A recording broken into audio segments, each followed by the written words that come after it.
Num dos salmos mais famosos de todos os tempos, nós temos um ensinamento precioso para o nosso dia a dia. O Salmo 91, verso 5, diz assim: certamente ele te livrará do laço do passarinheiro.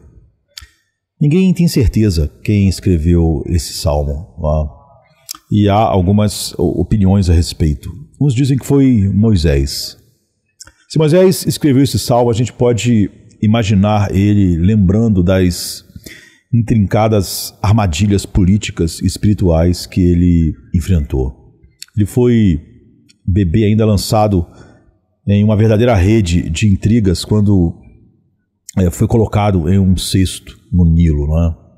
E essa imagem remete ao faraó, a gente podia dizer, um dos passarinheiros mais poderosos que já houve na história, e que por alguma razão se viu ameaçado pela simples existência de Moisés, disposto então a matar todos os judeus do sexo masculino, bebês, não é? Para conseguir matar Moisés. Então o cesto navegando pelo Nilo evoca, por exemplo, um quadro de Claude Monet, em uma série de pinturas sobre a água, como Les Ninféias, uma obra dele onde a água parece ser um elemento que flui com a sua técnica única, né? Mas sempre carrega perigo e beleza ao mesmo tempo, né? Assim como a armadilha do passarinheiro, que o Salmo está falando, as águas do Nilo representavam uma ameaça velada para a vida do bebê Moisés, não é? Agora, se quem escreveu o Salmo foi Davi, que é o que muitos acham, Davi, por outro lado, se viu fugindo pelas montanhas durante muito tempo, enquanto o rei Saul o caçava como um pássaro indefeso. Na verdade, Davi chegou a dizer que Saul o perseguia como se fosse uma perdiz sobre os montes, o que é uma imagem vívida de uma perseguição implacável.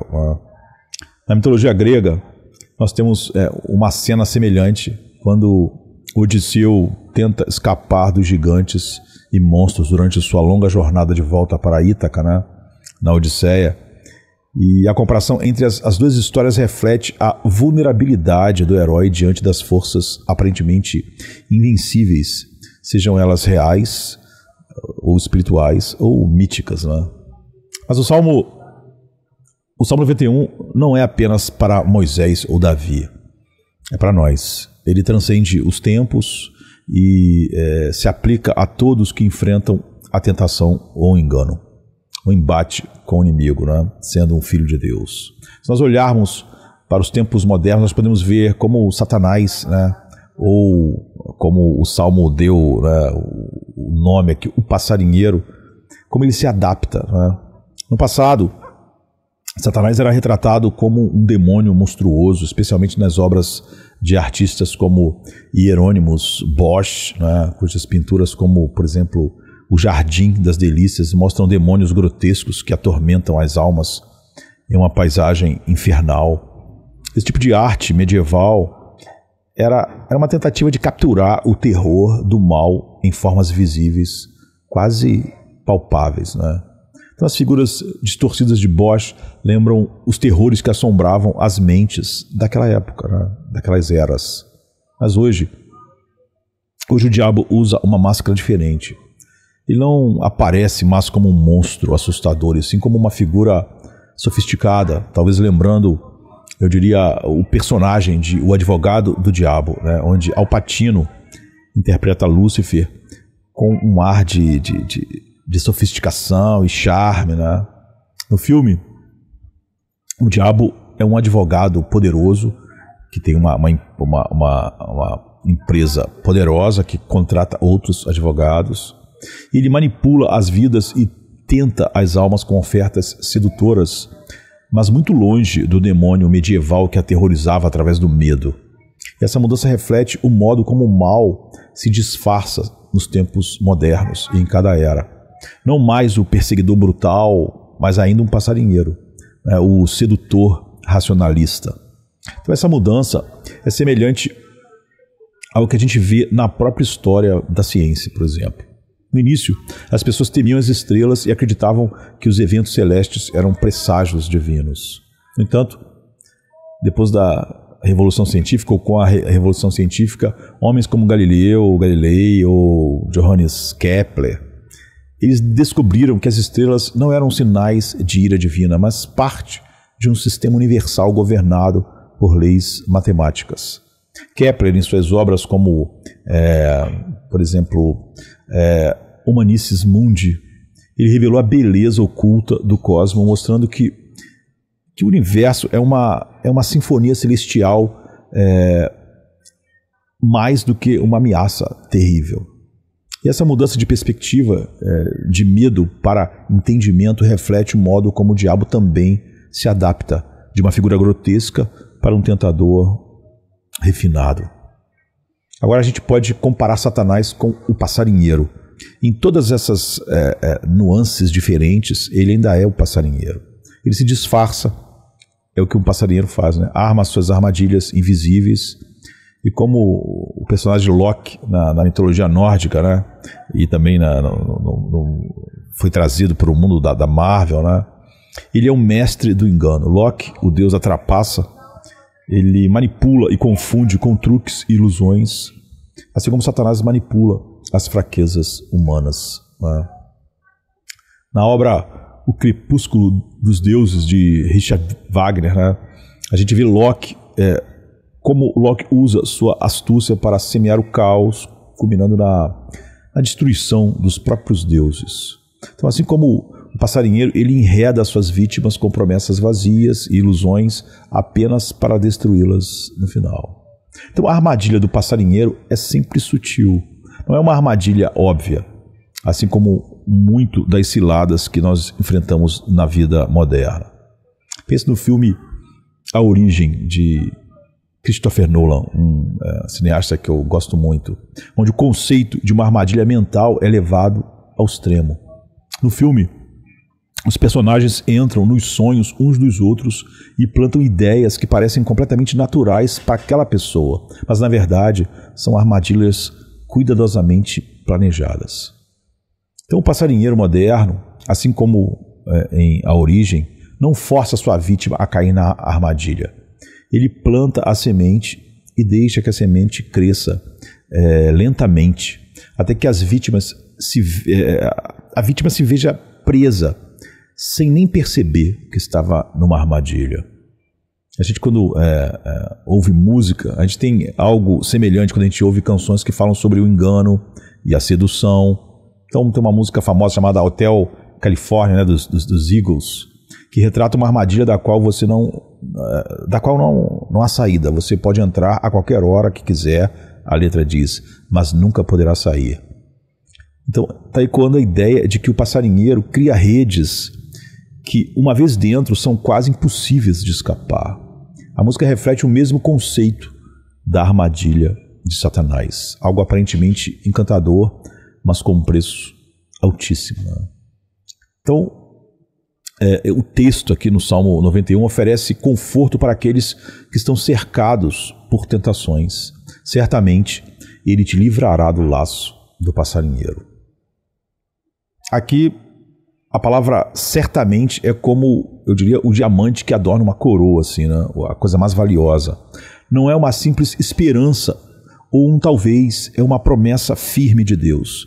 Se olharmos, por exemplo, para a física, isso pode ser comparado ao conceito da gravidade, né? Uma constante universal. Então, assim como a gravidade que puxa todos os corpos para o centro da Terra, ou para o centro da galáxia, ou para o centro do sistema solar, a promessa de Deus é igualmente inescapável e firme.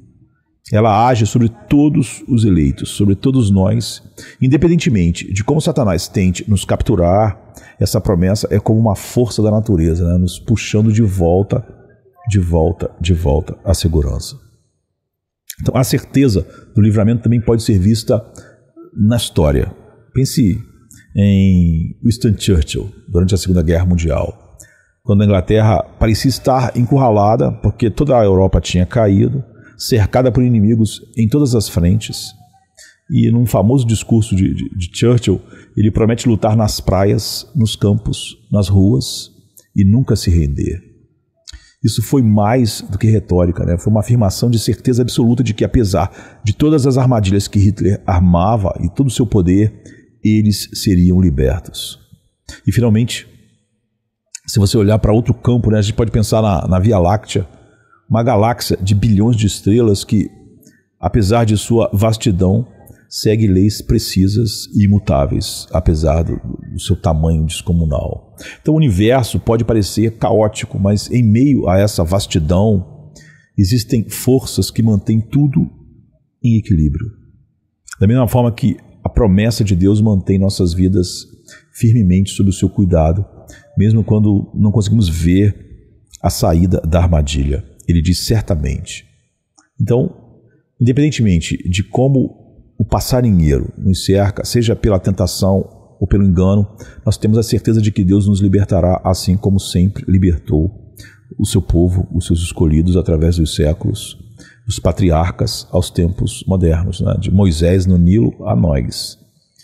Então, seja Moisés no Nilo, seja Davi fugindo de Saul, ou nós cercados por tentações sutis, a promessa permanece. Certamente ele te livrará do laço do passarinheiro. Então pense nessa armadilha. É uma metáfora, né? Então a metáfora do passarinheiro que a gente encontra no Salmo 91 é ricamente sugestiva, carregada de significado oculto, né? A ideia de uma armadilha que se esconde e está à espreita, né? Pronta para capturar você, é algo que ressoa ao longo da história humana em narrativas de engano, tentação e destino, né, na boca de muitos homens seculares. Então o passarinheiro não é uma figura que se revela abertamente, né? Satanás é assim. Pelo contrário, a eficácia do passarinheiro reside no segredo. E o segredo, como a gente sabe, é uma força poderosa, tanto nas tramas da vida cotidiana, quanto nas obras da literatura, né, na cultura. E vamos começar com essa ideia, o segredo, né? Quando o passarinheiro coloca a sua rede, ele a esconde com habilidade, sabendo que em vão se estenderá a rede à vista de qualquer ave. Ou seja, esse é o princípio. É uma lição que a gente aprende desde os tempos antigos, ilustrada em um monte de histórias. Por exemplo, Sherlock Holmes, em O Signo dos Quatro, né, de Arthur Conan Doyle, Holmes enfrenta um caso onde a verdade está enterrada sob camadas e camadas de disfarces, manipulações e segredos. Da mesma forma, o passarinheiro age sempre assim, nas sombras, cobrindo sua rede, ao criar uma ilusão para que o pássaro, ou a alma, esse caçador de almas, o passarinheiro é um caçador de almas, né, Satanás, para que a alma não perceba o perigo. Então, ele oferece algo que parece seguro ou um banquete tentador, assim que o passarinheiro age, mas que na verdade é colocado ali para a destruição. Então, um exemplo curioso na história moderna vem da captura de patos selvagens em Lincolnshire, onde caçadores usam um pedaço de grama diante da sua boca para ocultar o cheiro da sua respiração. Ou seja, o passarinheiro pensa até nesses detalhes, algo que pode alertar o pássaro da presença dele. Então isso é um exemplo real de como o segredo é essencial para a caça. Ele tenta se esconder e tenta esconder até o cheiro da sua boca. E essa prática, por mais simples que pareça, é uma lição sobre as armadilhas que não percebemos até que seja tarde demais. Então essa ideia de uma tentação oculta nos leva a um monte de referências fascinantes. Por exemplo, em O Senhor dos Anéis, um anel forjado por Sauron é um símbolo máximo de uma armadilha envolta em segredo, porque ele oferece poder ilimitado. E todo mundo quer, então, fica ambicioso pelo anel, mas o anel esconde um propósito maligno, a dominação total. Então é um anel para todos dominar e na escuridão aprisionar. Mas ele tem essa atração, né, que é o poder. Então Frodo, que carrega o anel na Sociedade do Anel, né, não vê imediatamente o peso da sua maldade e começa a ser atraído pela promessa de poder, como tantos outros na história, né, lá do Anel. Então o segredo do passarinheiro é exatamente assim. um engano disfarçado de oportunidade, de poder, de realização. Né? Mas essa estratégia de Satanás, ou do passarinheiro, né, não é nova, né? Por isso é a dele, né? Bem antiga, né? Tão velho quanto o diabo. Nos tempos antigos já se compreendia que o mal raramente se revela como mal. Por exemplo, na mitologia grega, o cavalo de Troia é um dos exemplos mais icônicos dessa artimanha, né? Os gregos estavam ali incapazes de derrotar Troia diretamente, então eles construíram um cavalo gigante e o deixaram como um presente de rendição. E os troianos, acreditando ser um símbolo de vitória, né? Ou seja, aquilo bajulou o ego deles. Eles levaram o cavalo para dentro de suas muralhas. Então, eles mal sabiam que dentro do cavalo estavam soldados gregos prontos para abrir os portões da cidade e finalmente a cidade ser capturada. Então aqui a armadilha estava envolta em glória, não em desgraça. E o nosso mundo, o mundo moderno, com sua complexidade, né, também está cheio dessas armadilhas ocultas e às vezes com metáforas mais complexas e mais invisíveis, apesar de evidentes. Um exemplo interessante vem do filme, por exemplo, Matrix, onde os personagens vivem em uma realidade simulada, só que eles não sabem que suas vidas são controladas por máquinas. E Neo, que é o protagonista, o escolhido, é oferecido uma escolha para ele. A pílula azul o manteria nesse estado de ignorância, aproveitando a vida ali como boa, mas que não era verdadeira. Não é? Era um estado de ignorância confortável. Enquanto a pílula vermelha o libertaria, revelando a dura verdade da realidade, que era horrível. Ele ia viver na fantasia boa ou na realidade horrível. Então aqui a rede do passarinheiro é o sistema em si. Uma ilusão tão bem construída que a maioria não a questiona. E mesmo ele, se não viesse uma revelação de fora, nunca saberia que a vida dele, tudo aquilo era uma simulação.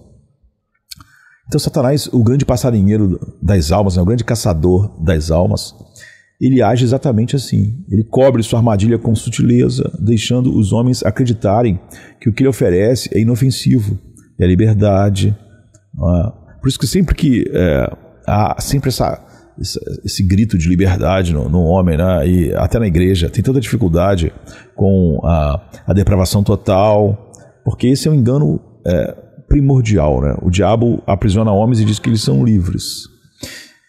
A tentação não se revela como pecado, mas como oportunidade. Então, quantas vezes as tentações são disfarçadas de decisões práticas ou decisões convenientes? Pense, por exemplo, numa transação comercial. Um lojista pode ser tentado a adulterar um produto. Nada grandioso, apenas algo que aumentaria seu lucro, sem causar grandes males a ninguém. Afinal, todos os outros fazem isso. Então é fácil se convencer de que não há mal algum. Então esse tipo de racionalização é ilustrado perfeitamente num filme, né, chama O Poderoso Chefão, onde Michael Corleone, o protagonista, começa com intenções puras. Né?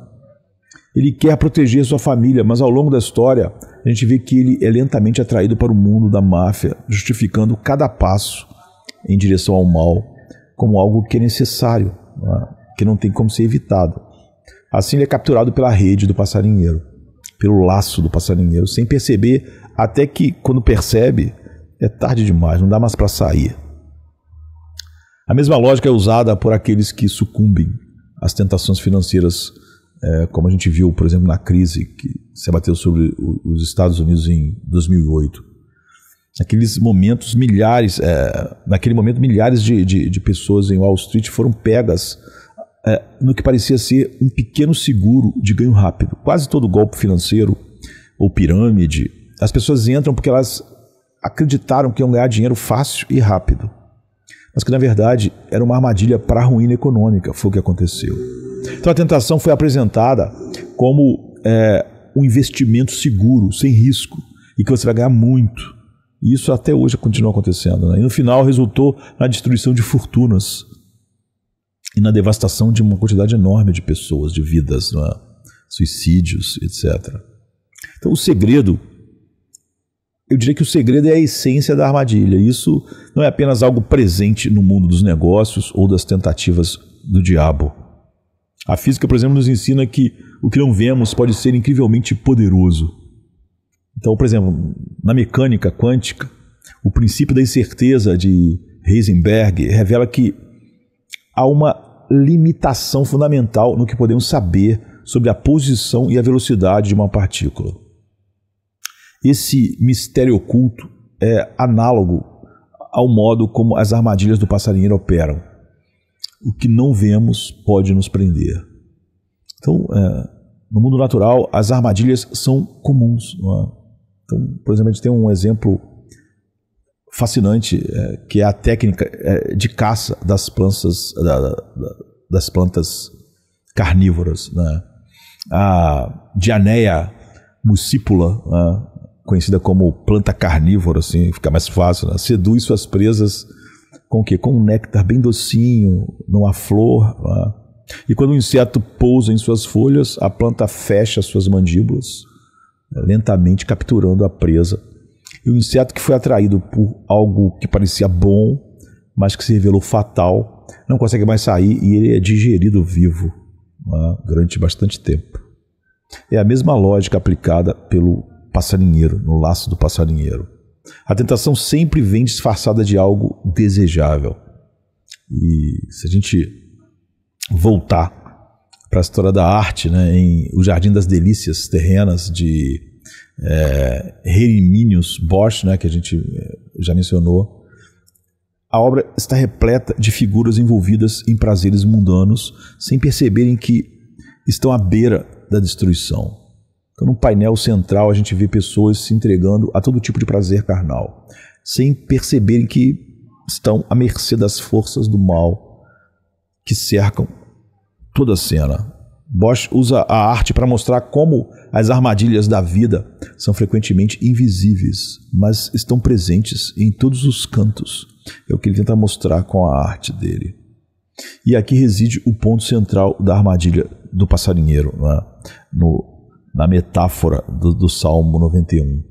As almas não são capturadas de uma vez, elas são levadas a acreditar que o caminho é seguro, que a rede não está ali. No entanto, como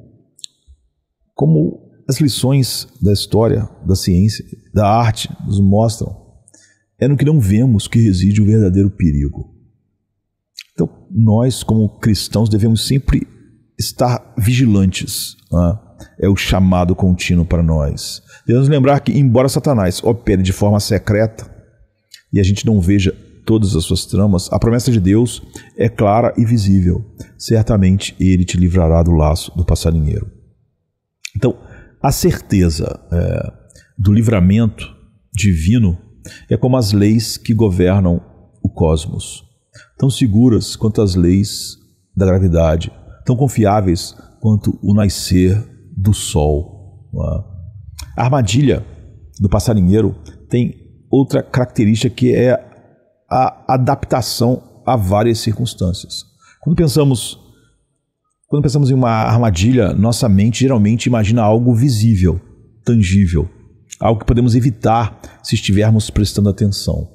No entanto, na vida, a maioria das armadilhas mais eficazes são aquelas que se escondem totalmente da vista. Elas se disfarçam, aparecem de forma inocente, na verdade até benigna, né? Até algo bom. Isso nos lembra do diabo que, como mencionado, raramente se aproxima de nós com seus chifres visíveis, entre aspas, né? Se ele aparecesse com sua verdadeira aparência, jamais o deixaríamos entrar. Paulo disse que ele aparece como um anjo de luz, né? 2 Coríntios 11:14. Ele diz: até Satanás se disfarça de anjo de luz. E é aí que reside o perigo. Não é? Se a gente olhar por todo lugar, a gente encontra essa ideia com frequência. Por exemplo, no filme O Silêncio dos Inocentes, é um filme de 91, né? De Jonathan Demme, o personagem principal famoso, acho que todo mundo conhece, Hannibal Lecter, né? É, a princípio, um homem extremamente educado, sofisticado, culto, quase inofensivo em sua apresentação. Então a aparência dele é de um intelectual refinado, rico, alguém que a gente podia imaginar em um simpósio falando a respeito de arte ou de filosofia, e ele faz isso mesmo. E é justamente essa máscara que torna seu verdadeiro mal ainda mais aterrorizante. Ele é um canibal, né? Um assassino em série. Ele não se apresenta como o monstro que ele é. Ele seduz e manipula com palavras muito antes de atacar. E Satanás age assim.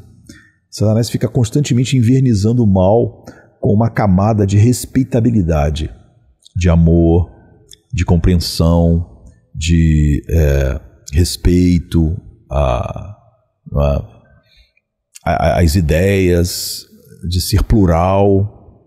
Outro exemplo, que eu diria ser mais contemporâneo, pode ser visto num personagem de Walter White, né, de Breaking Bad, a série que ficou de 2008 a 2013.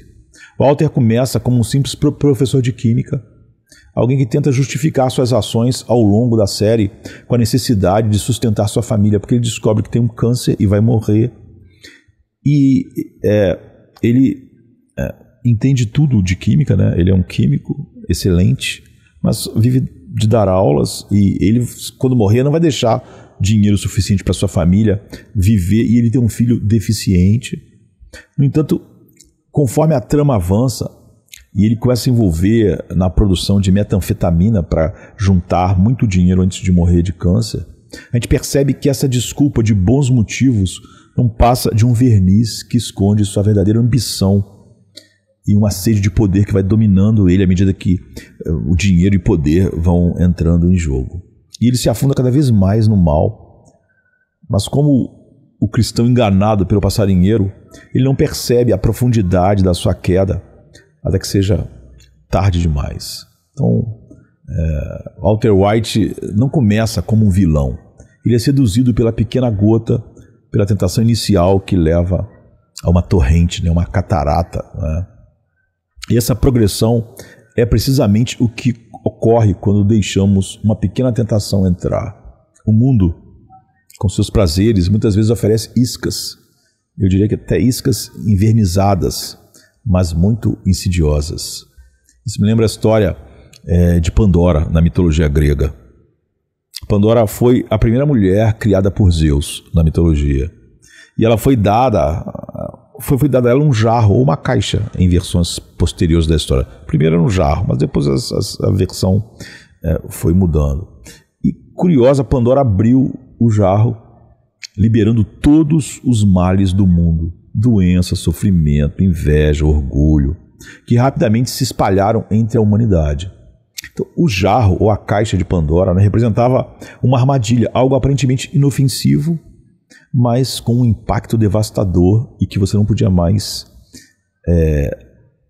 fazer ele regredir. Assim é o pecado, né?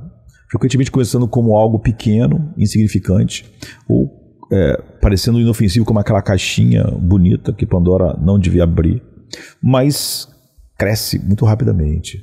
Então, se nós considerarmos a ciência, o conceito de pequenos começos também é muito observado. Na física, o famoso efeito borboleta, né, uma parte da teoria do caos, descreve como pequenas mudanças em condições iniciais podem resultar em consequências vastamente diferentes e imprevisíveis.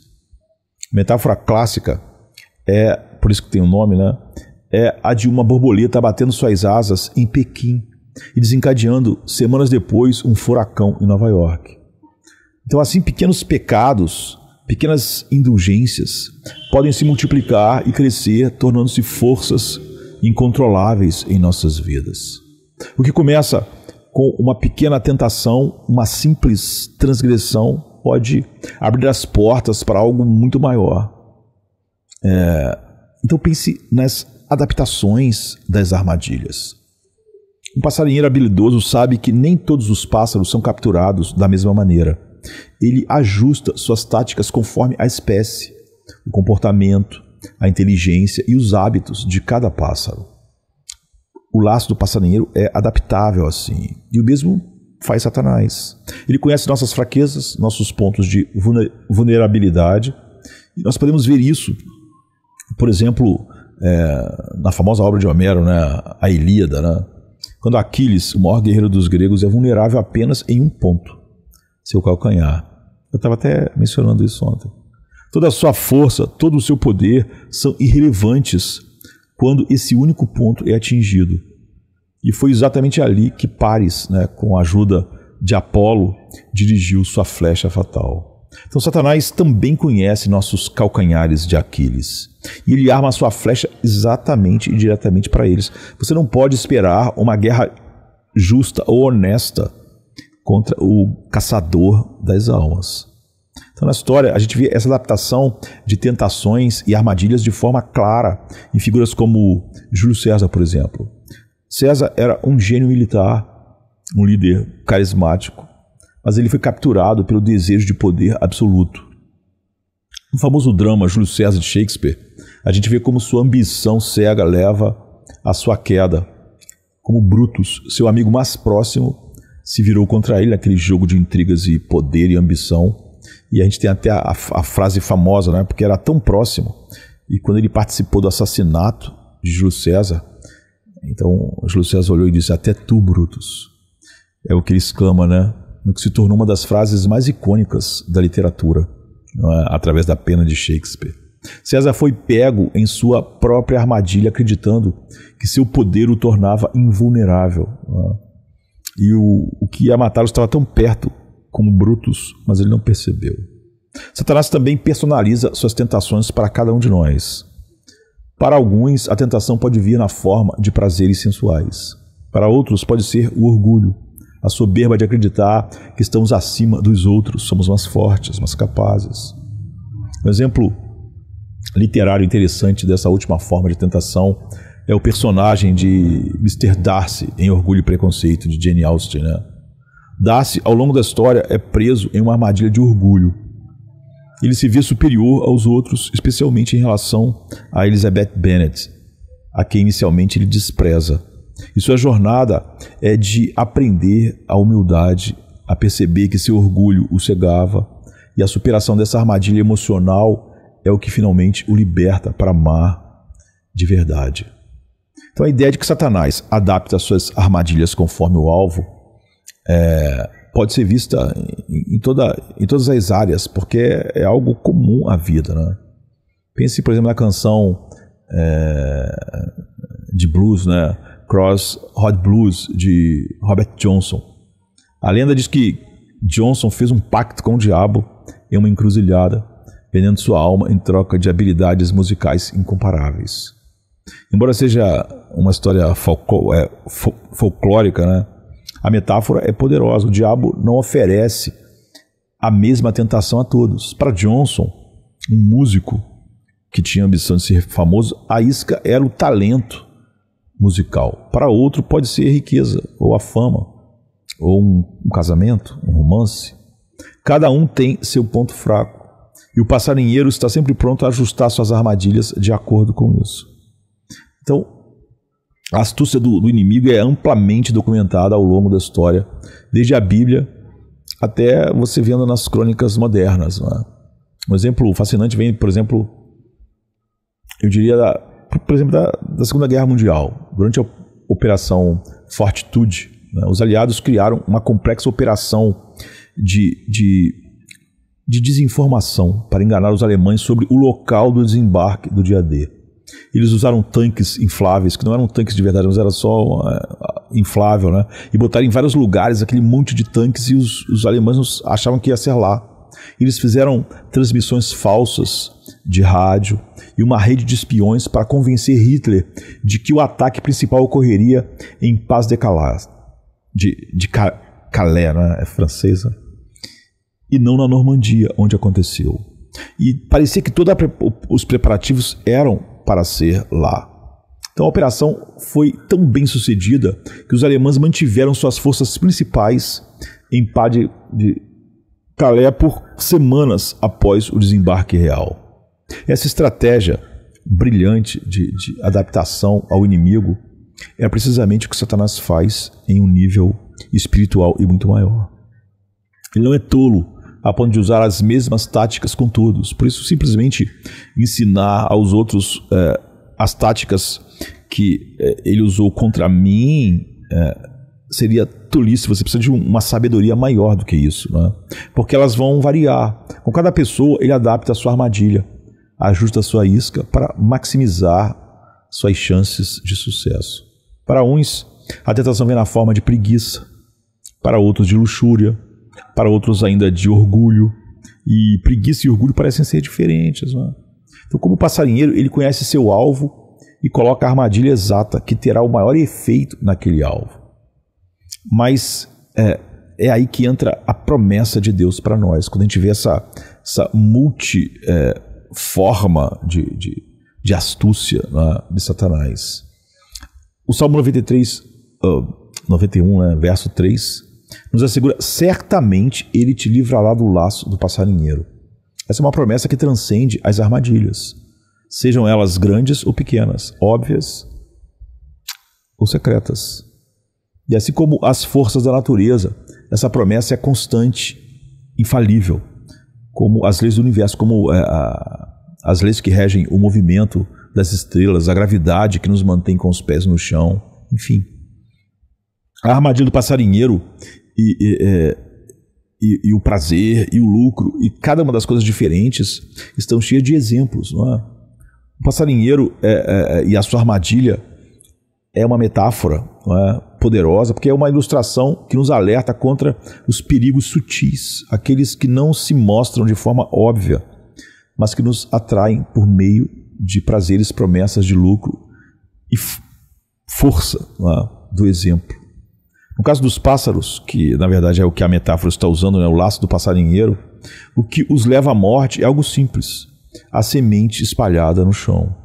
Algo que parece inofensivo, mas que esconde uma armadilha fatal. O mesmo ocorre conosco quando Satanás, que é o passarinheiro das almas, né, o caçador das almas, o passarinheiro das almas, nos oferece uma tentação disfarçada de algo desejável. Ele nunca nos oferece o veneno puro.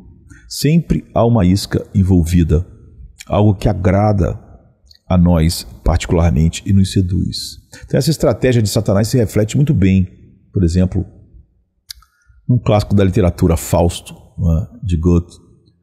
Na história, Mefistófeles aparece a Fausto. Tudo o que ele deseja, não é oferecido: conhecimento, poder e prazer ilimitado. Mas há um preço. Fausto, encantado pelas promessas, ele cede à tentação e ao final percebe que vendeu sua alma por algo que não pode satisfazê-lo depois que ele teve o que imaginava que ia satisfazer. É essa doçura inicial, o prazer imediato, que faz com que Fausto caia, sem perceber que, sendo enganado, enredado em sua armadilha, isso levará à destruição. A mesma lógica é usada na arte da sedução, né, em O Grande Gatsby, né, de Scott Fitzgerald. Gatsby, o personagem principal, ele constrói sua vida em torno de um ideal de prazer e sucesso. Festas luxuosas, riqueza enorme, mansões e carros, tudo em busca de Daisy, que é a sua obsessão romântica. Mas como a gente vê ao longo da história, essas festas que atraem tantas pessoas são apenas uma fachada para a solidão e desilusão de Gatsby. O brilho e o glamour são a isca, mas o destino de Gatsby é trágico. Ele é um pássaro atraído pela semente, sem perceber a armadilha ao redor da semente. O Satanás sabe muito bem que o que torna uma tentação perigosa é exatamente o fato de ela ser agradável. Pensemos assim no vício, por exemplo. Ninguém se torna viciado em algo que odeia, né? O vício sempre começa com algo que traz uma sensação de prazer. No filme Requiem para um Sonho, né, de 2000, dirigido por Darren Aronofsky, né, é um nome meio estranho assim. Essa dinâmica, ela é explorada de maneira devastadora, porque os personagens eles são atraídos pela promessa de felicidade e realização, seja por meio de drogas, televisão ou a busca por uma carreira de sucesso. Mas à medida que o filme avança, a gente vê como esses prazeres iniciais se transformam em destruição. Então, a doçura inicial é apenas a isca. O anzol está escondido, né? Como na obra de um famoso puritano, né? Thomas Brooks. Então, assim como no filme, Satanás nos oferece prazeres que parecem inofensivos no início, mas que escondem consequências profundas. Ele nos oferece a doçura do cálice intoxicante, que no momento traz euforia, mas depois resulta em dor e confusão. A serpente de Cleópatra, né, é um exemplo histórico que carrega essa mesma simbologia. Cleópatra, rainha do Egito, né, quando percebeu que o seu reino estava perdido, tomou uma decisão extrema. Então se diz que ela cometeu suicídio ao colocar uma serpente escondida em um cesto de flores junto a seu corpo. As flores disfarçavam o perigo mortal, e assim a morte chegou disfarçada de beleza, né? Com um buquê agradável. Da mesma forma, os prazeres pecaminosos frequentemente escondem as consequências mais graves. Por exemplo, se pensar na ciência, a gente tem um paralelo interessante no campo da biologia. A natureza está cheia de armadilhas enganosas, como a gente falou das plantas carnívoras, não é? Que sempre tem um néctar e faz o inseto acreditar, não é? E se aproximar. Então, a quantidade de armadilhas que a natureza usa assim é enorme.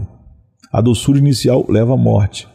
Assim é o pecado. O prazer imediato se transforma rapidamente e repentinamente em um veneno mortal.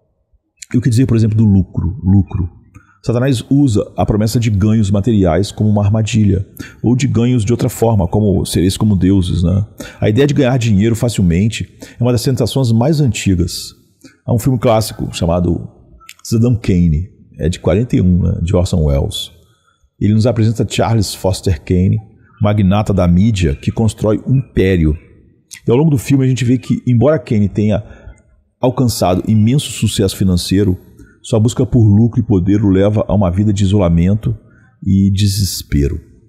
E no final sua fortuna não traz a felicidade que ele buscava, sua vida se desmorona como um castelo de cartas, revelando as armadilhas escondidas naquele sucesso material. Esse tema aparece repetidamente na literatura, como por exemplo em Macbeth, de Shakespeare.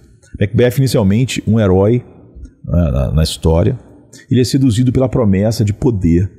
Ele quer se tornar poderoso, mais do que né? Indo contra o rei. Ele é tentado pelas profecias das 3 bruxas, que lhe garantem que ele se tornará rei. No entanto, a ambição dele o leva a cometer assassinatos e, no final, a sua própria destruição, dele e da sua família. A promessa de grandeza era apenas uma isca, e Macbeth cai preso nas armadilhas da sua própria ambição. Eu diria que a segunda parte da armadilha do passarinheiro, que frequentemente é associada à força do exemplo, é igualmente perigosa. Assim, na história, a gente vê que o poder do exemplo tem grande influência sobre as pessoas. Um exemplo interessante disso vem da prática da caça com patos chamarizes. Os caçadores eles utilizam patos domesticados para atrair patos selvagens a uma armadilha. O pato selvagem vê o outro aparentemente seguro, fazendo algo, e ele segue o seu exemplo, apenas para acabar capturado. Então Satanás ele usa a mesma tática com os homens. Ele raramente envia um ímpio declarado para nos tentar. Ao invés disso, ele usa aqueles que consideramos semelhantes a nós, aqueles em quem confiamos. A influência do exemplo pode ser uma força poderosa e por isso devemos estar atentos, não é? Nós dificilmente seguimos o exemplo de quem nós desprezaríamos.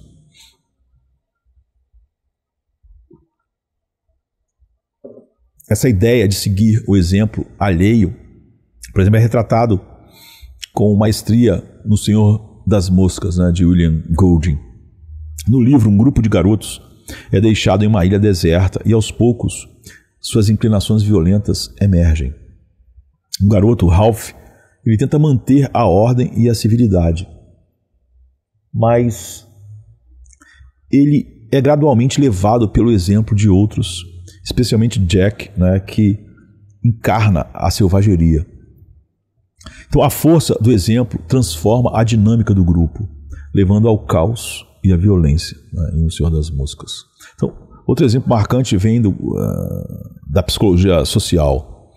O famoso experimento de Stanley Milgram sobre obediência à autoridade mostrou como as pessoas são facilmente influenciadas pelo exemplo de uma figura de autoridade.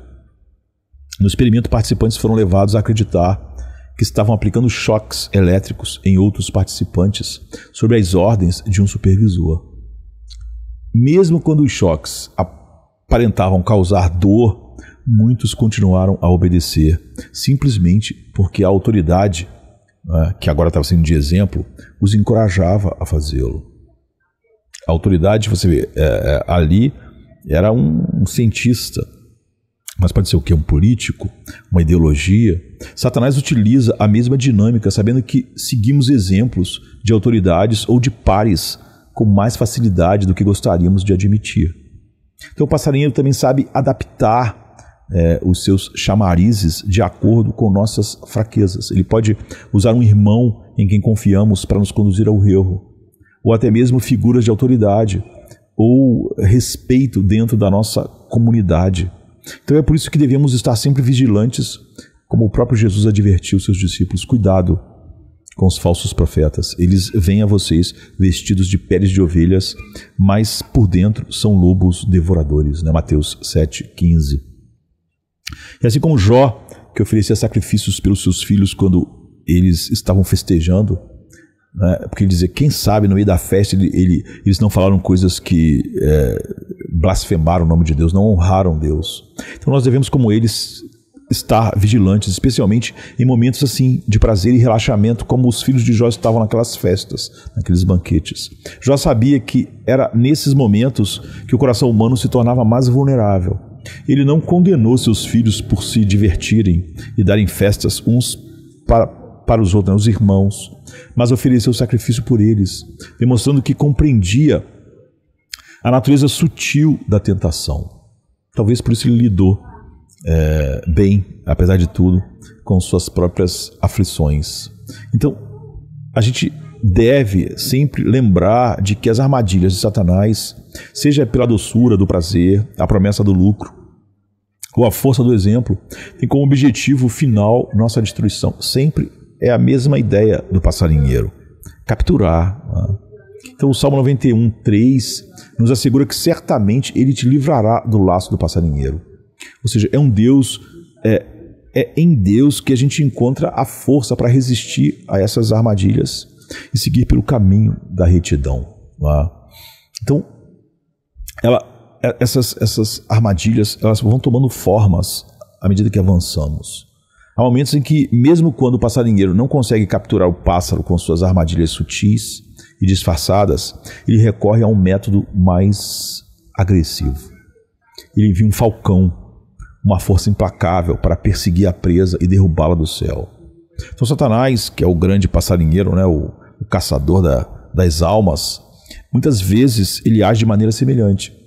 Quando ele não consegue fazer alguém cair em pecado por meio de tentações disfarçadas, ele usa outro tipo de ataque: a calúnia, a difamação do bom nome.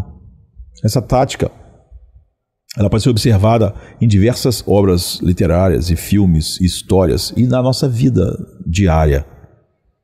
Em O Mercador de Veneza, de Shakespeare, o personagem de Shylock é difamado e caricaturada de várias formas, seu caráter sendo destruído aos olhos de toda a sociedade.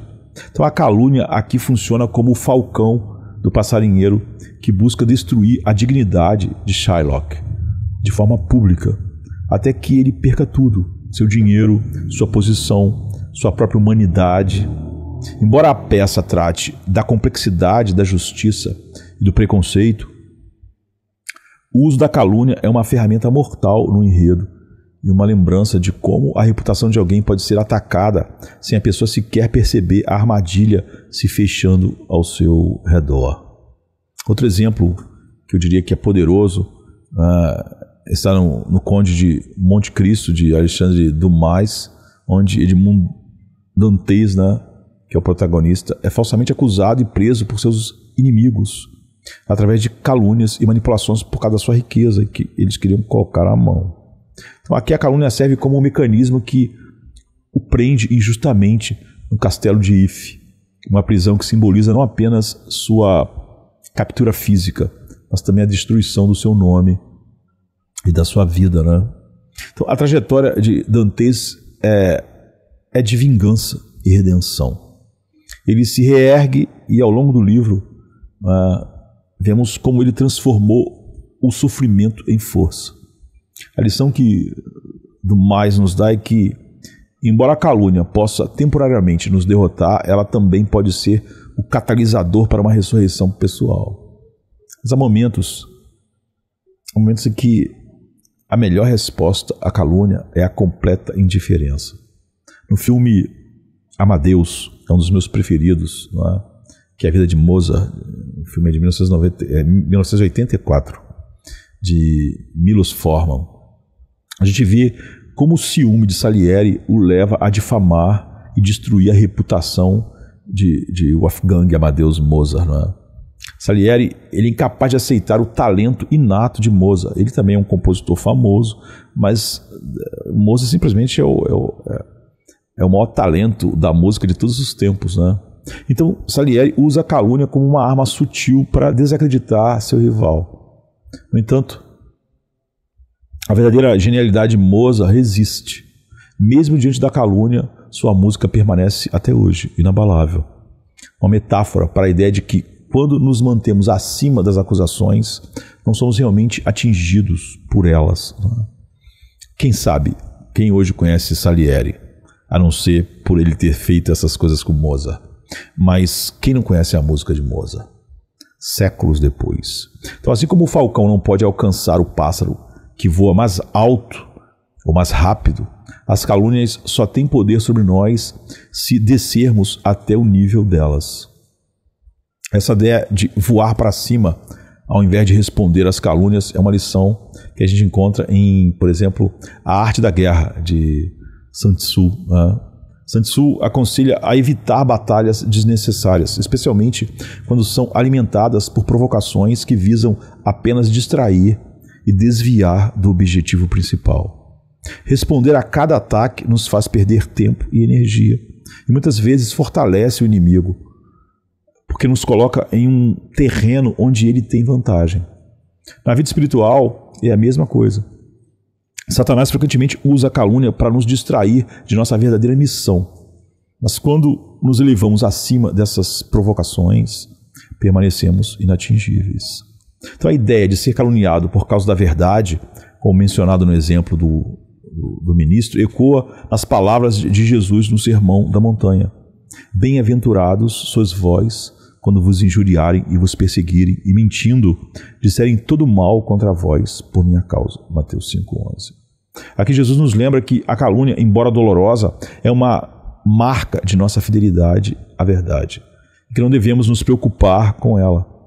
Na história, grandes homens e mulheres enfrentaram a calúnia com dignidade, sabendo que a verdade iria prevalecer.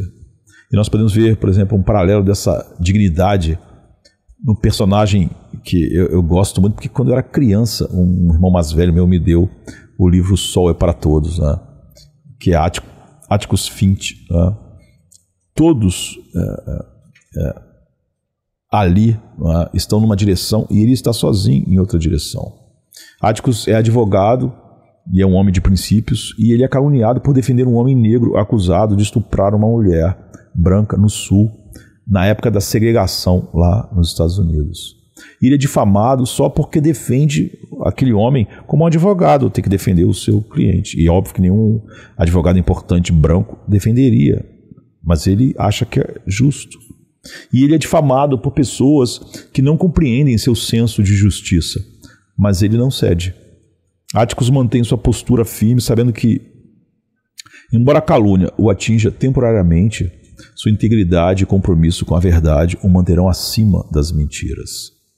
Então, assim como Davi lidou com Simei, que o amaldiçoou enquanto ele fugia de Absalão, em 2 Samuel 16, né? Atticus não responde à calúnia com violência ou com retaliação, mas com paciência e fé. Então, essa tática que a gente chamaria de a tática do falcão, ela também pode ser entendida em termos científicos, né? Na natureza, o falcão é um predador ágil e letal.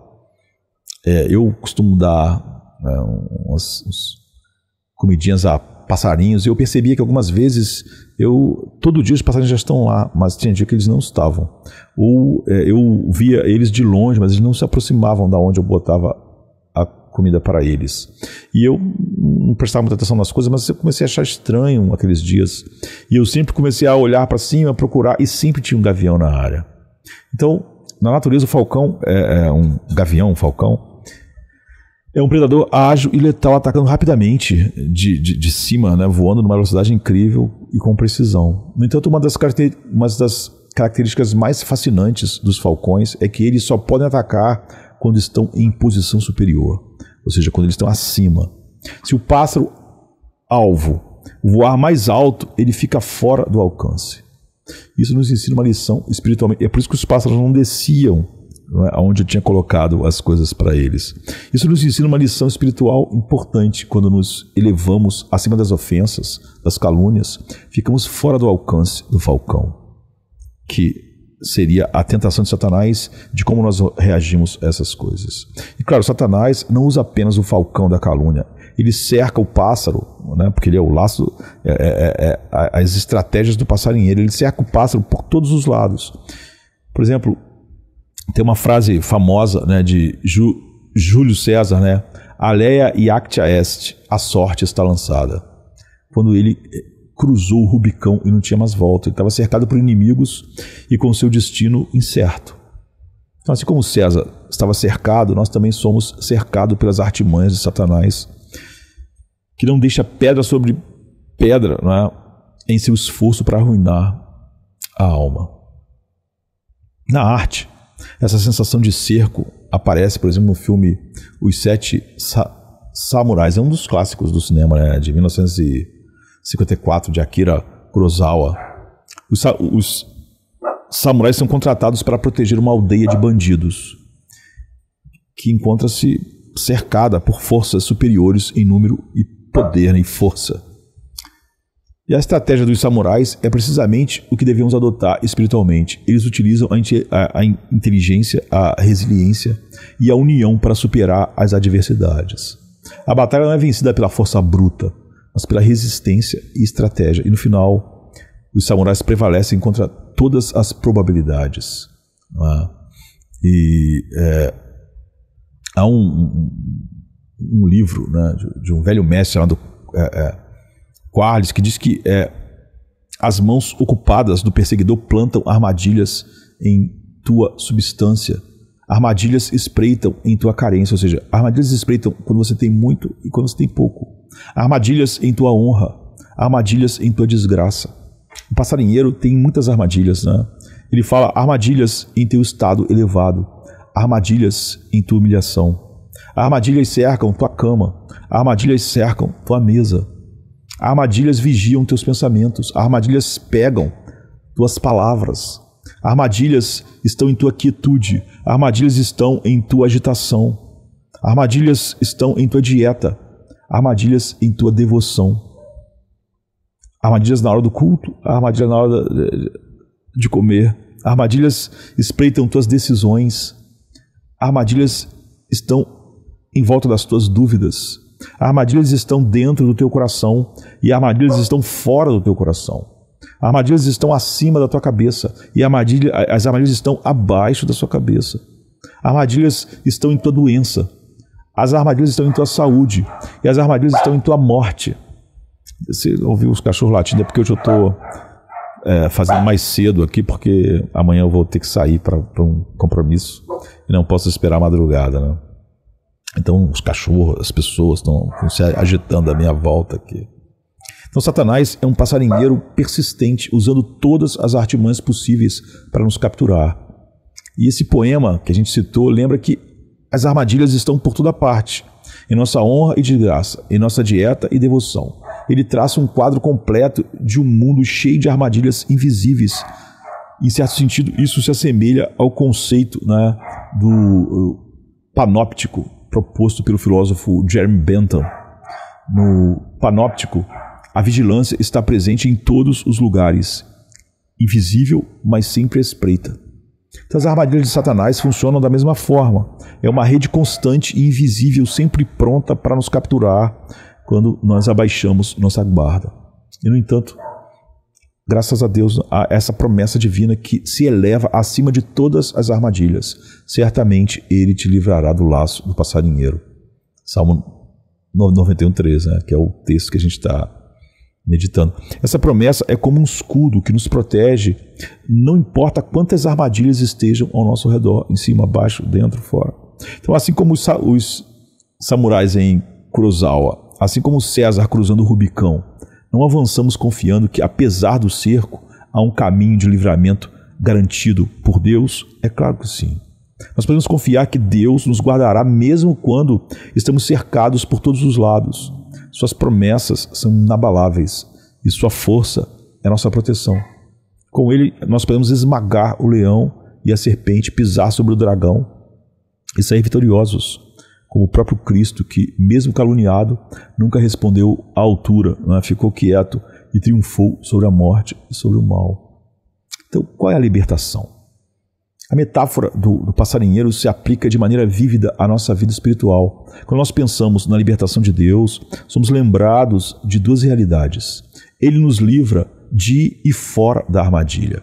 Em algumas situações, Deus, em sua misericórdia, impede que sequer caiamos na rede, no laço.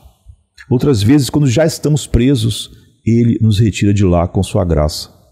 Ambas as formas de livramento são essenciais para compreendermos o cuidado de Deus. Primeiramente, Deus nos livra de cair na armadilha. Ele faz isso como?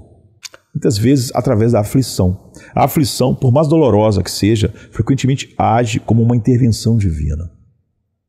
Isso me lembra a história do célebre pintor que estava pintando um magnífico afresco na Catedral de St. Paul, né, em Londres.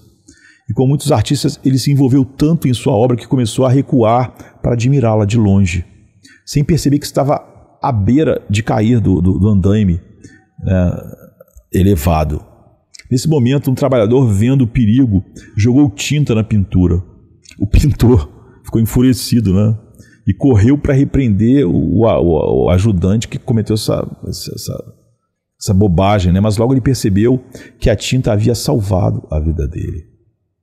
Esse é um exemplo clássico de como a intervenção aparentemente destrutiva pode, na verdade,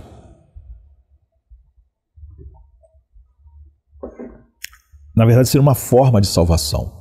Em muitas situações, a tristeza ou a perda que enfrentamos é a mão de Deus nos impedindo de cair em algo muito mais destrutivo.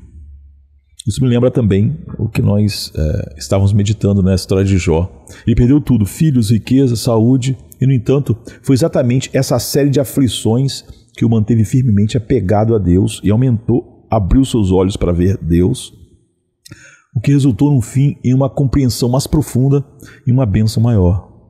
É como a famosa expressão, o que não nos mata nos fortalece. Ou quando eu era pequeno, tinha uma que falava, o que não mata engorda, né? Quando a gente queria comer alguma coisa que tinha caído no chão, assim, criança, né? Uma coisa gostosa, caiu no chão, a gente pegava rápido, o que não mata engorda. Deus nos quebra para nos proteger, para nos livrar de um mal ainda maior. E esse conceito pode ser comparado à ciência médica, né? Pense na febre. À primeira vista, ela parece ser um mal, está com febre alta, um sintoma que é doloroso e é debilitante. No entanto, a febre é o mecanismo natural do corpo para combater infecções, aumentando a temperatura e tornando o ambiente interno inóspito para o vírus ou a bactéria. O que parece uma aflição é, na verdade, uma defesa natural que protege a vida. Por isso que se a gente só tomasse um remédio para a febre e não para a infecção, a gente estaria ajudando a infecção, né? Então, da mesma forma, Deus, ao permitir aflições em nossas vidas, frequentemente está nos protegendo de algo que não podemos ver, algo que, se continuássemos no caminho anterior, poderia nos destruir. Então, muitos de nós foram salvos por dores, cruzes e perdas, que se tornaram a ferramenta que quebrou a rede que nos prendia no laço do passarinheiro. Às vezes, Deus nos livra da armadilha dando-nos grande força espiritual. Aqui a história de José na Bíblia é uma das mais marcantes, né? José, quando tentado pela esposa de Potifar, poderia facilmente ter sucumbido à tentação ou, com uma racionalização, dizer: eu sou escravo, eu não posso fazer nada, eu estou sozinho no Egito, não tem papai, não tem mamãe, não tem igreja para me ajudar, ninguém está me apoiando, né? Eu sou muito jovem. Ele estava longe da sua família, em uma terra estrangeira, sem ninguém para testemunhar seu pecado. Ele também podia pensar: vou pecar, não tem ninguém aqui, ninguém vai saber. Mas ele teve a força de dizer: como poderia eu cometer tamanha maldade e pecar contra Deus? Essa resistência lembra o conceito de autocontrole e força interior que vemos em várias culturas e histórias. Por exemplo, um exemplo literário que ressoa com isso é o personagem Standfast, no O Peregrino, de John Bunyan. Quando Madame Bolha se aproxima dele com suas tentações, oferecendo riqueza e conforto, ele resiste sabendo que o verdadeiro perigo não está nas ofertas visíveis, mas naquilo que elas poderiam fazer com a alma dele. Então, assim como José, Standfast afasta as tentações com oração e coragem, recusando-se a ser desviado da sua jornada. Essas narrativas, elas mostram que às vezes a libertação não vem com a remoção das tentações, mas com a força para resisti-las. Se nós pensarmos em exemplos de resistência no cinema, um dos mais poderosos é o filme A Lista de Schindler, né, de 93, de Spielberg.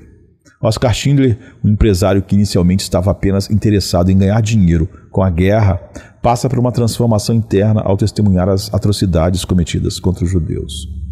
E ao invés de sucumbir à tentação do lucro e da indiferença, Schindler usa sua posição para salvar vidas, colocando em risco sua própria segurança. Sua resistência contra a corrupção moral é um exemplo moderno de como a força espiritual pode nos livrar da destruição.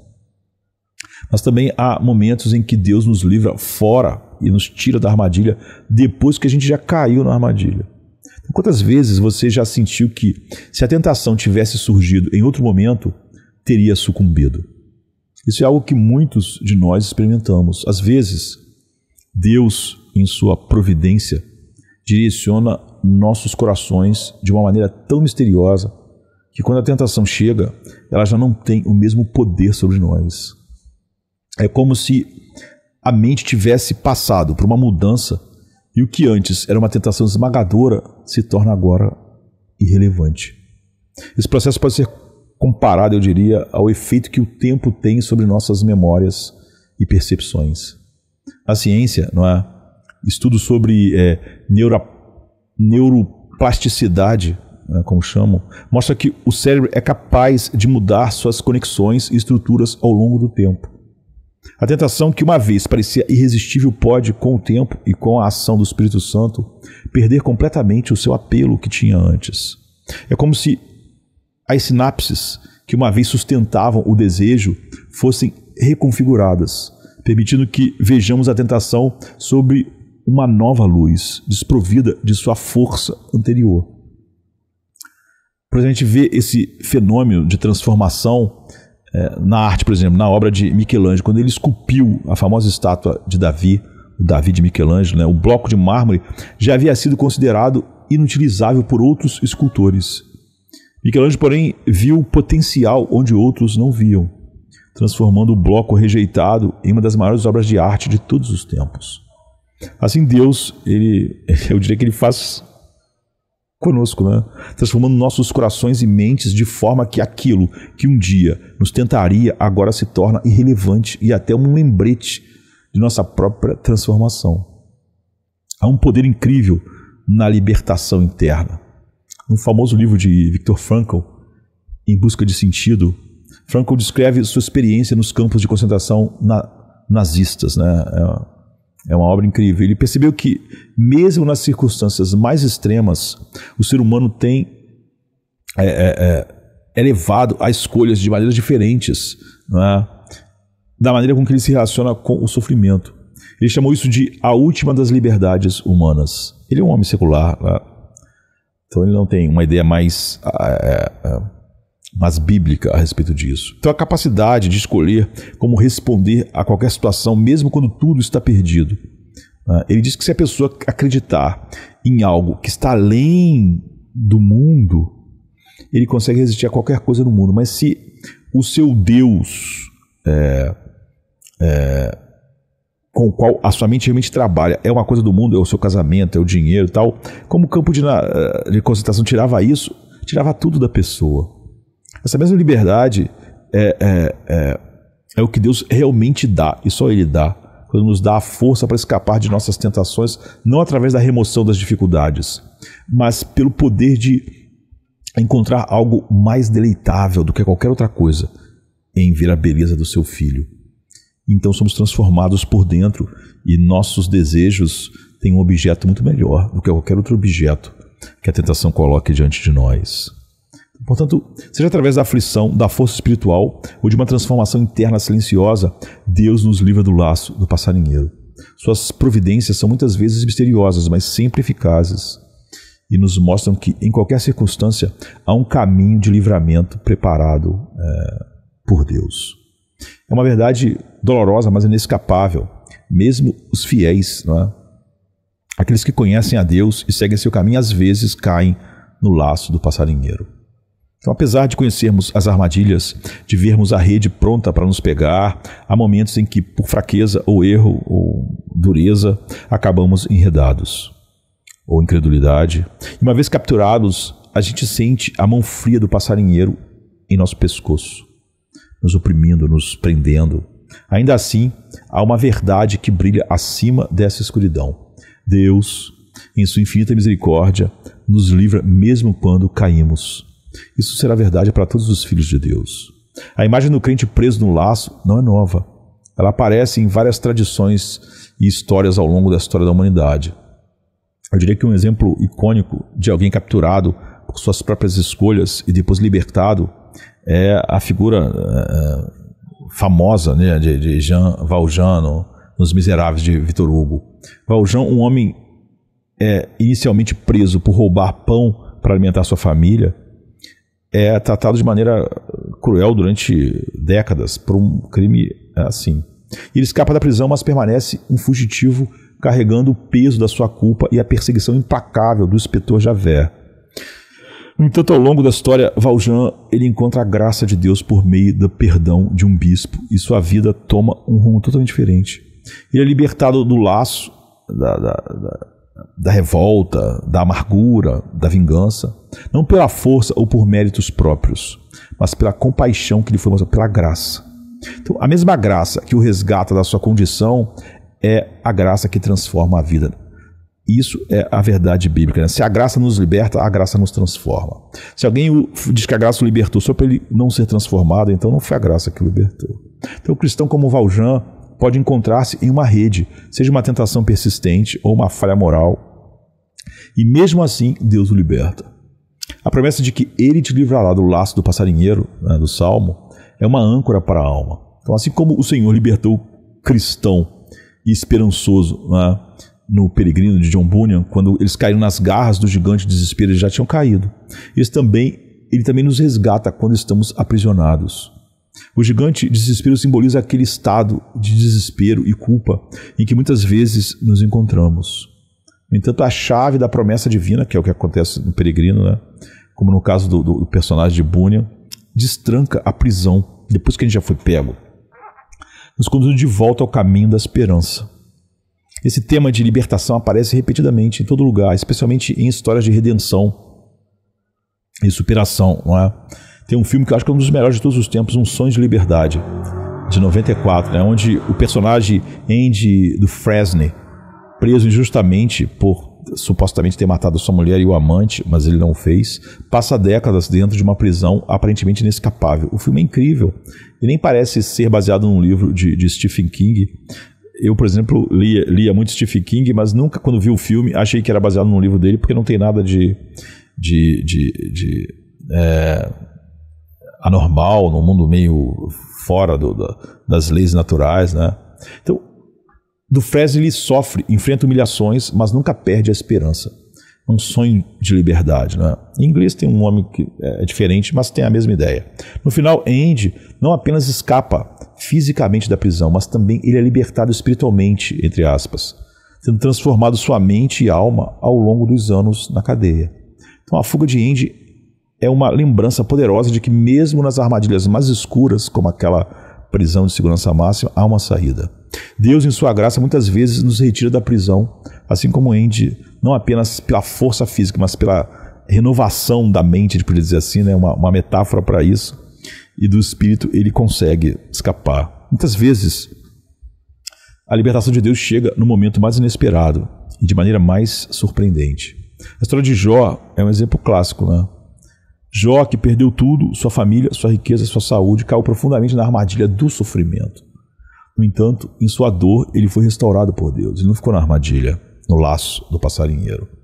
Não foi uma restauração apenas física, mas uma transformação espiritual, onde Jó passou a conhecer Deus de uma maneira mais íntima e mais profunda. Eu te conhecia só de ouvir falar, mas agora os meus olhos te veem. É a declaração de Jó em Jó 42:5.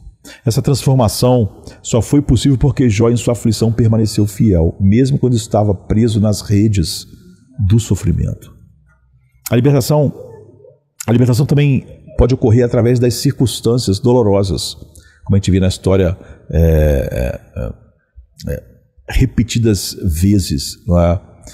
Onde a perda trágica, onde todos por exemplo, eu estava lendo uma história de uma mãe em Nova York que perdeu todos os filhos numa tragédia com um navio, e o marido, não é? E de repente, através dessas perdas, ela foi levada ao arrependimento e à restauração, e foi levada à regeneração. Então essas narrativas que se repetem, se assemelham, porque essa é uma das maneiras com a qual Deus nos resgata, não é? Se assemelha ao clássico tema de hubris nas tragédias gregas, como por exemplo em Édipo, rei de Sófocles. Édipo, orgulhoso e seguro de si, acaba descobrindo que ele próprio é a causa da sua ruína. A tragédia o leva a uma dolorosa, mas necessária compreensão de si mesmo e de sua realidade. Da mesma forma, pessoas que passam por isso, por meio da sua dor, o verdadeiro valor da vida e da fé emerge de maneira mais poderosa, como Jó. Então esse tipo de libertação dolorosa, por exemplo, é explorada em várias histórias. Há um filme chamado A Árvore da Vida, de 2011, de Terence Malick. O filme aborda o sofrimento de uma família que perde um dos filhos em um acidente. Ao longo da história, os personagens lutam para encontrar sentido em meio à dor, e o filme nos leva a uma jornada espiritual, questionando a natureza de Deus, do sofrimento e da redenção. No fim, os personagens encontram paz ao aceitar que, mesmo nas perdas mais devastadoras, há uma promessa de redenção e de restauração.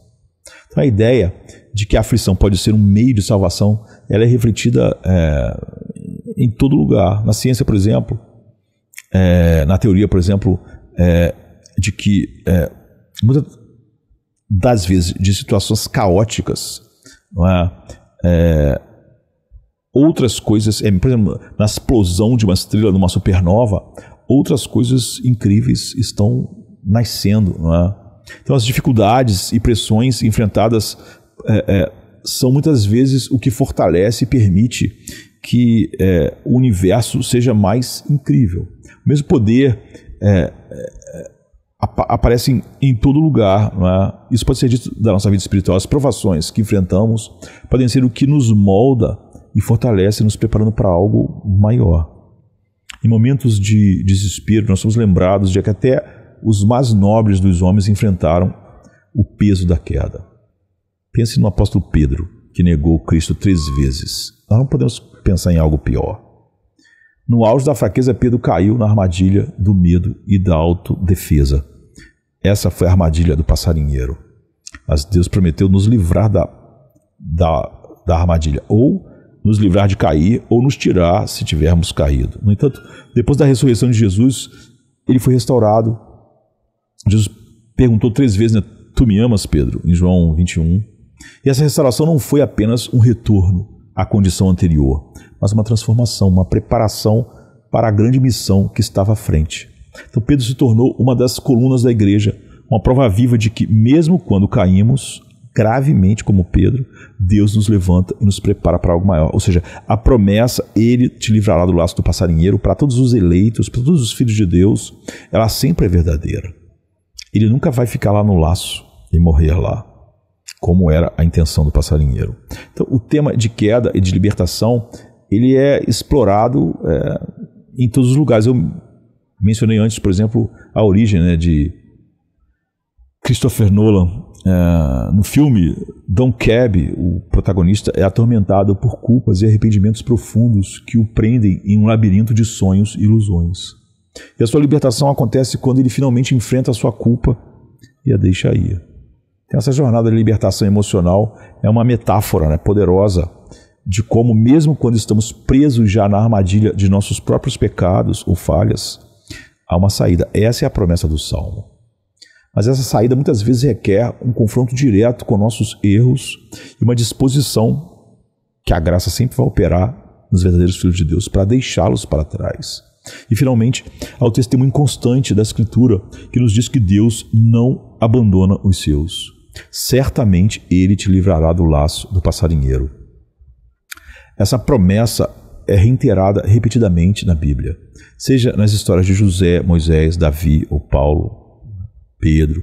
Todos em algum momento caíram em armadilhas ou enfrentaram grandes adversidades insuportáveis, o que é uma armadilha, não é? No entanto, em todos os casos Deus os libertou e os restaurou, muitas vezes preparando eles para algo maior. Então a graça de Deus é mais poderosa do que qualquer rede que possa nos prender. E há uma beleza nessa certeza, né? Certamente Ele te livrará. Quando nós falamos sobre as promessas de Deus, a palavra certamente carrega um peso que vai além do simples conforto. Ela se torna a pedra angular da confiança na fé. A certeza é a essência da verdade nas Escrituras. Sem a certeza, a promessa não teria o mesmo valor. Ele te livrará. Não, certamente Ele te livrará. Mas quando Deus diz certamente, Ele está afirmando o fundamento imutável da sua palavra. Então pense na palavra certamente. Em um mundo onde as incertezas são abundantes na nossa vida, onde até mesmo o conhecimento humano está em constante crescimento ou evolução, ter algo que é certo nos oferece um alicerce inabalável, o único.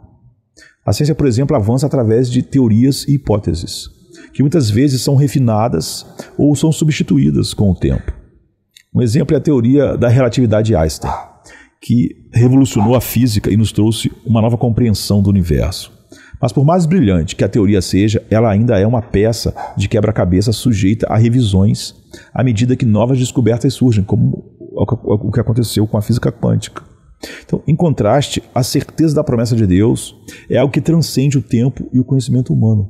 No Salmo que a gente está vendo, né, no Salmo 91, verso 13, a gente lê: certamente Ele te livrará do laço do passarinheiro. Não é uma possibilidade, nem uma esperança vaga, é uma afirmação inabalável. Essa certeza nos lembra de algo que C.S. Lewis aborda em Cristianismo Puro e Simples. Ele fala da distinção entre o que chamamos de fé cega e uma confiança que está enraizada na certeza de quem Deus é. Para C.S. Lewis, a fé cristã não é um salto no escuro, mas uma resposta racional à realidade de Deus e suas promessas. E é verdade. A palavra certamente aqui ressoa no compromisso divino com suas promessas. Quando Deus promete algo, Ele não volta atrás. A história bíblica está repleta de exemplos em que Deus mantém suas promessas, mesmo quando a humanidade falha completamente, totalmente. Acontece o tempo todo.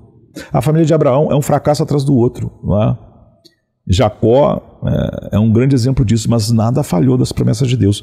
Um dos exemplos mais fortes disso é a aliança que Deus fez com Abraão. Em Gênesis 15, Deus promete a Abraão que seus descendentes seriam numerosos como as estrelas do céu. Abraão não viveu para ver essa promessa cumprida. Mas a história de Israel e depois a igreja são testemunhos de que a palavra de Deus é certa. Essa certeza divina é o que torna o relacionamento com Cristo algo singular.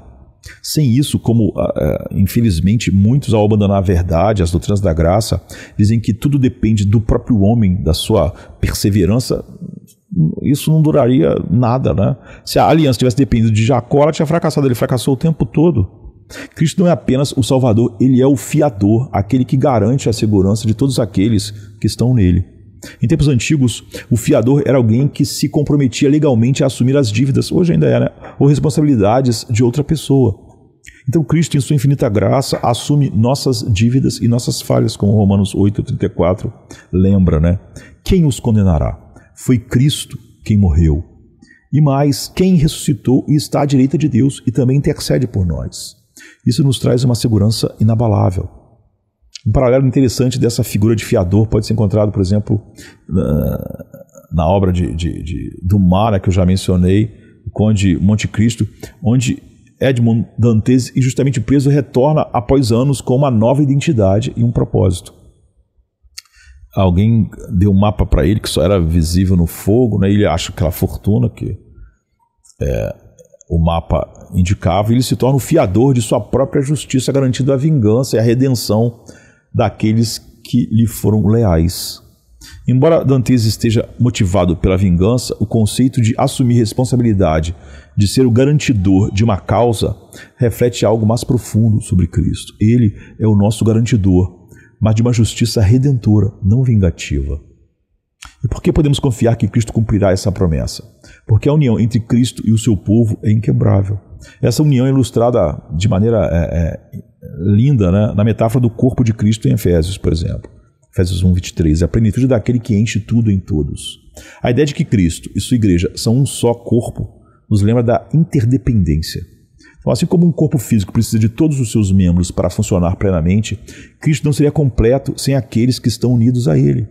Você diz assim, um corpo sem um dedinho, um eleito que seja um dedinho, ele tem que ser salvo. E por quê? Porque senão o corpo de Cristo não seria perfeito. Um corpo sem um dedo pode funcionar, mas não é perfeito. A Bíblia diz que será sem mácula, sem ruga, sem defeitos. Não faltará nada, não faltará ninguém. Aqui a gente vê a profundidade do vínculo. A segurança que nós temos não está apenas na promessa de Cristo, mas na nossa própria identidade nele. Um exemplo cultural fascinante da importância da união de partes para formar um todo pode ser encontrado na música. Pense em uma orquestra sinfônica.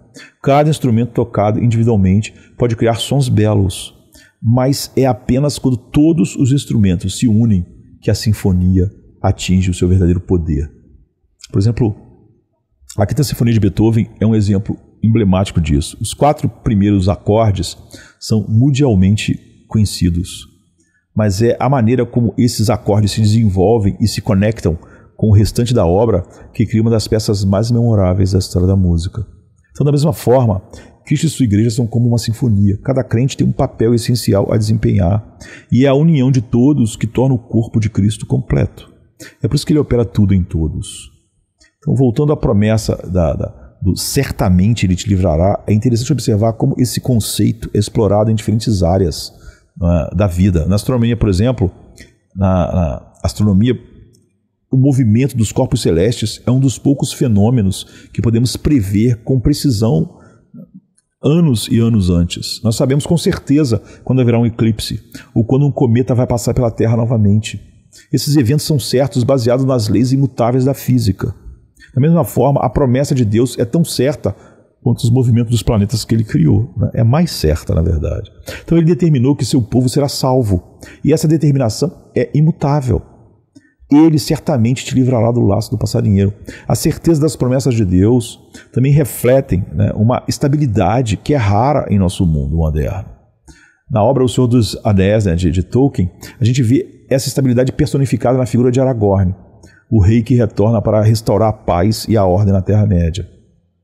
Em meio às batalhas e o caos, né, Aragorn sempre representa a certeza de que no final a justiça e o bem vão prevalecer. Assim como Cristo, Aragorn é rei, ele é o rei prometido que nunca quebra a sua palavra. Então, é um eco da certeza que encontramos em Cristo, o Rei dos Reis. Quando Deus promete que seu povo será salvo, que ele certamente livrará do laço do passarinheiro, ele não está fazendo uma declaração condicional. Não depende de nossas ações nem de nossa fidelidade, mas da fidelidade de Cristo, que vai gerar em nós a perseverança, a fidelidade, enfim. Imagine se a salvação dependesse da nossa própria capacidade de nos mantermos fiéis. Seria como construir uma casa na areia. Para usar a analogia bíblica, a nossa firmeza é a areia. A história de Pedro nos lembra dessa realidade. Se tudo tivesse dependido de Pedro, ele tinha fracassado e acabou. O impulsivo discípulo prometeu lealdade eterna a Jesus, mas na hora da verdade, na hora H, ele negou seu mestre 3 vezes. Nós não somos melhores. E, no entanto, Cristo o restaurou. E depois Cristo o fez perseverar até o fim. Não porque Pedro fosse fiel, mas porque Cristo era fiel à sua promessa. Certamente ele te livrará do laço do passarinheiro. E é aqui que concluímos com a pergunta essencial. Essa promessa é tua. Esse certamente ele te livrará. Você está nesse ele. Como podemos ter certeza de que essa promessa nos pertence? A resposta está em algo simples e profundo. Verdadeira fé em Cristo. Deleite em Cristo. Porque é isso que a graça nos dá. Não importa se você se identifica como uma nomenclatura ou outra. A questão é, você passou da morte para a vida? Você nasceu de novo, como João diz, né? João 3,3 ensina, Jesus ensina, né? Então a certeza da promessa é algo pessoal e transformador. Se você se lançou completamente sobre Cristo porque o Pai te levou ao Filho, se Ele é o centro da sua confiança, então a promessa é sua. Certamente Ele te livrará do laço do passarinheiro. Mas se você está preso na autojustiça, no oposto das doutrinas da graça, né? Na autossuficiência ou na indiferença, então, como Jesus advertiu em Lucas 13:3, a menos que se arrependam, todos igualmente perecereis. Portanto, deixemos a certeza da promessa de Deus brilhar como um farol em nossa vida, como um lembrete constante de que em Cristo encontramos segurança, salvação e esperança. Não só a possibilidade, certamente Ele te livrará do laço do passarinheiro. Isso é o suficiente para a nossa paz. Amém, queridos? Amém. É sexta-feira chega trazendo a noite seu manto. Jesus em súplicas, enquanto Pedro sucumbe ao encanto do sono. Judas, com seu beijo, selou o destino. Traição que esboça o pranto. No silêncio da noite, a esperança parece se esconder, mas o eco do domingo aos poucos começa a nascer. Pilatos em sua indecisão, o sinédrio em conspiração, a turba em escárnio desconhece a ressurreição. Discípulos fugitivos, corações partidos, Maria em lágrimas, Pedro nega, o galo canta anunciando amanhã que tarda. É sexta-feira, clama a criação, mas o domingo se anuncia, trazendo redenção. Nosso Salvador, sob o peso da cruz, caminha entre a multidão que zomba, sua santidade diminui. A coroa de espinhos, o sangue que escolhe marcas de amor infinito. É a sexta-feira, mas a esperança do domingo não está tão distante. Elevado na cruz, entre criminosos a dor se faz presente.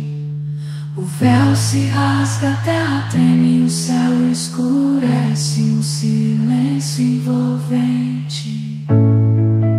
A pedra colocada, os guardas se postam, a vigília começa, mas a promessa do domingo no coração ainda aquece.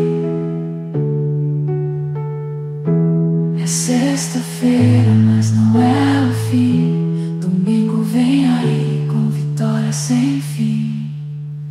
A escuridão parece reinar, a morte sorri, certa de sua vitória. É sexta-feira, mas a história ainda não contou sua glória. O pecado julga ter vencido.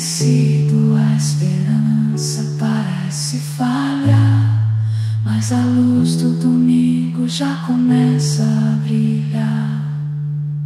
O túmulo agora vazio, a pedra removida, Jesus ressuscitou, trazendo vida. Manhã de domingo, brilha a esperança restaurada. A morte foi vencida, a redenção proclamada. É sexta-feira, mas a alegria vem com o amanhecer. Domingo já chegou, ensinando-nos a renascer. Nosso Salvador, sob o peso da cruz, caminha entre a multidão que zomba, sua santidade diminui.